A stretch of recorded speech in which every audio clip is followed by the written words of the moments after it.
Good day, I'm Theodore Henry, and this is your JIS News for Thursday, November 28.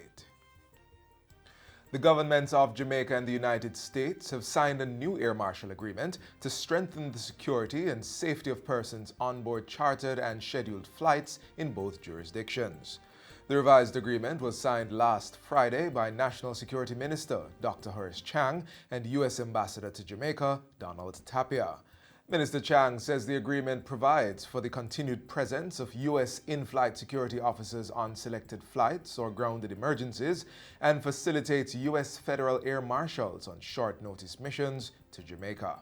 To the citizens of Jamaica and the United States of America, this amended air marshal agreement provides an additional layer of safety and security for persons traveling between our countries. It promotes the added reassurance that if there is an incident aboard an aircraft, air marshals can and will respond as quickly to ensure the safety of all persons on board.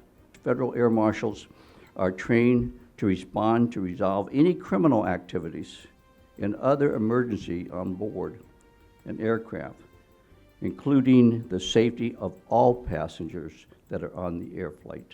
Government has signed a memorandum of understanding to make provision for persons living with HIV and AIDS. The MOU will activate the Fast Track Cities program in Kingston as a commitment to attaining the UNAIDS 90-90-90 targets by 2020. This is to ensure that 90% of all persons with HIV will know their status, 90% of all persons diagnosed with HIV received sustained antiretroviral therapy, and that 90% of all HIV-diagnosed persons getting sustained antiretroviral therapy achieve viral suppression. The MOU was signed recently by the Kingston and St. Andrew Municipal Corporation, the Ministry of Health and Wellness, and UNAIDS. Coordinator for Disaster Preparedness and Project Liaison at the Municipal Corporation, Terry Forrester, says the initiative will provide a comprehensive health profile for the city, which will not be limited to HIV. Fast Track Kingston has also taken on a holistic approach for health services in the Shelter Health Program, which has been tailored for the homeless population of Kingston. The program will expand to include mental health and chronic diseases, which are some of the common disorders of the homeless population. Environmental sanitation is also being included in the program, given the various challenges that exist with dengue and other vector-borne illnesses. The Fast Track Cities initiative is a global partnership between cities and municipalities around the world. It was launched on World AIDS Day in 2014. The Kingston Public Hospital's water storage capacity is set to increase by a further 100,000 gallons within the next 2 months. Health and Wellness Minister Dr. Christopher Tufton made the announcement at a recent function to hand over a donation of 30 water storage tanks to the KPH and Victoria Jubilee hospitals. He says adding another 100,000 gallons will mitigate against future water supply shortages. In a month or two, we'll be unveiling another significant storage capacity coming out of this crisis for 100,000 gallons, which is being put in place, I think it's across the road here.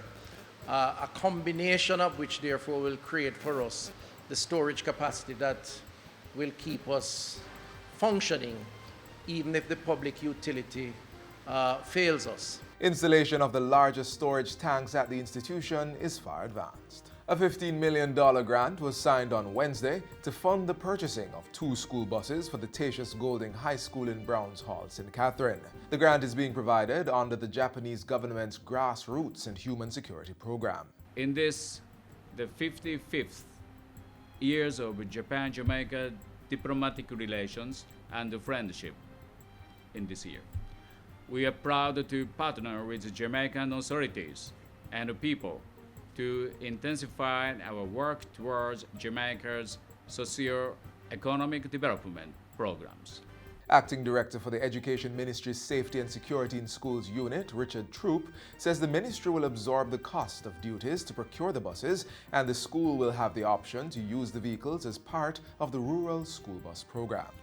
We anticipate that the use of this very important gift to Tatius Golding High School will provide that level of support for not only for our children to have access to a reliable transport, but one that will provide a sense of safety for them.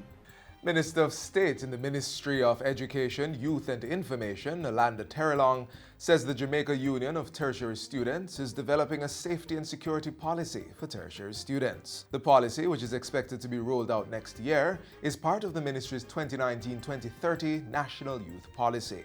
What I want next year I want our Youth Advisory Council. I've been asking them for their policy papers and I know they're working on them. So I want their solutions. I want them to be advising the government and I want to see those policy papers written. The minister was speaking on Monday during a recording of the OPM Connect program. He said there were also plans to facilitate monthly meetings with presidents and vice presidents of the different youth groups next year to discuss various issues and solutions. And finally, Minister with responsibility for education, Carl Samuda, met with the board of the Pembroke Hall High School yesterday to discuss additional areas of support to the institution. The meeting comes after a recent video went viral on social media showing a verbal altercation between a teacher and student. During yesterday's meeting, which was held at the Education Ministry, board members identified the need for stress management programs to assist members of the school body deal with difficult situations. They also requested additional infrastructural support, which Minister Samuda committed to providing. He also committed to providing professional development programs and said a parent inclusion program would be rolled out at the institution. And that's it for the JIS News today. I'm Theodore Henry. Thanks for watching.